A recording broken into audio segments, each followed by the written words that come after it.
Hello, thanks for tuning in. Get out your Cornell notes and be ready to follow along and fill them in as I talk a little bit about the interactions among Europeans, Africans, and American Indians.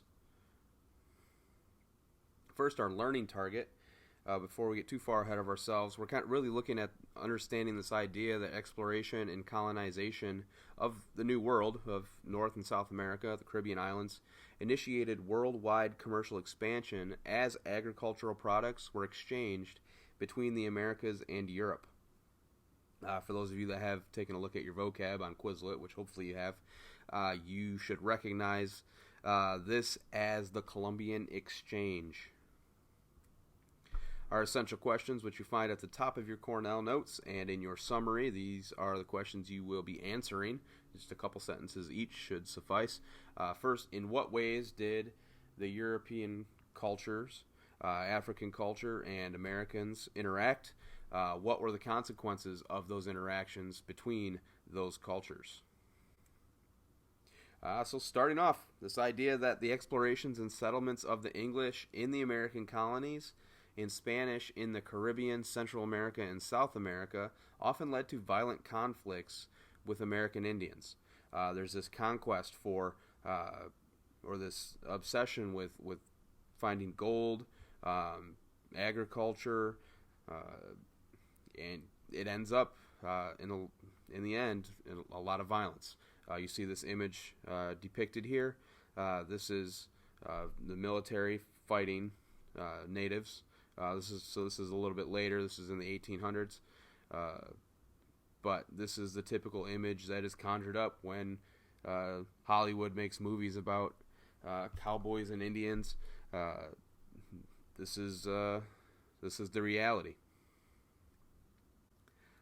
Besides military conflict, Indians lost their traditional territories and fell victims to diseases carried in from Europe. As you see in this image, based on the skin lesions, we can make the assumption that this person has contracted smallpox, which came from Europe. So this resulted in the deaths of a lot of natives.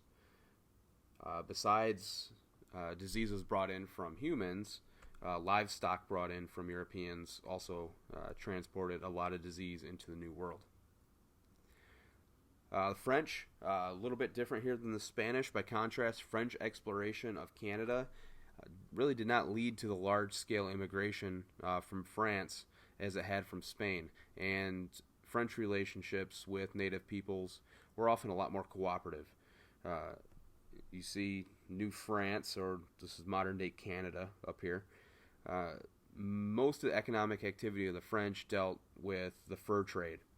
And such is the case, there was not the demand for slave labor, as was the case in large-scale plantation agriculture.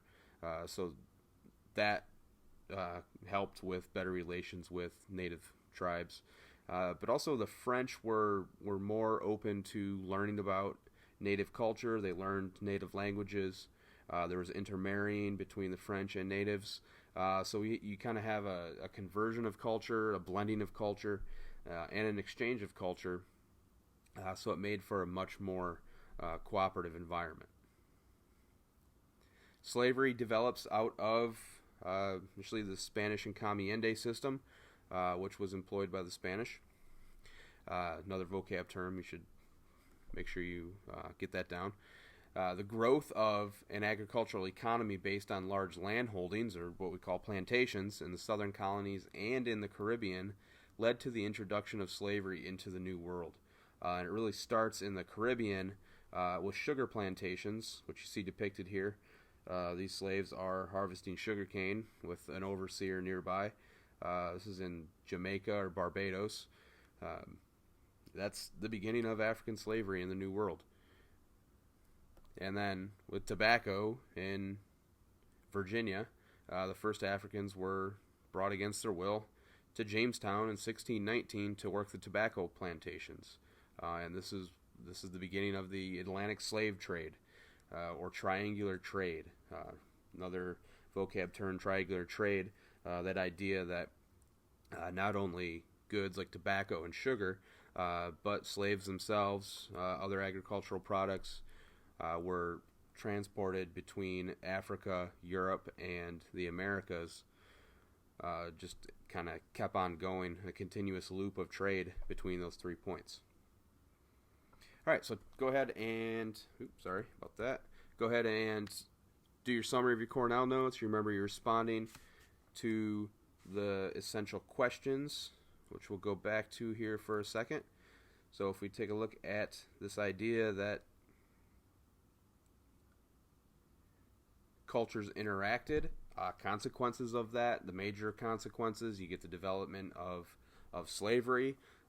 You get the idea that disease from Europeans killed off a lot of natives, and then there's a lot of blending of culture, especially with the French, and a lot of dominance of Spanish culture over native culture.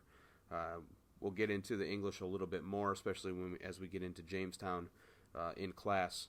But make sure you're responding to these 2 essential questions in your summary, and make sure you write a few, 2 to 3, 4, whatever you come up with, questions on your Cornell notes, and be ready to share those in class.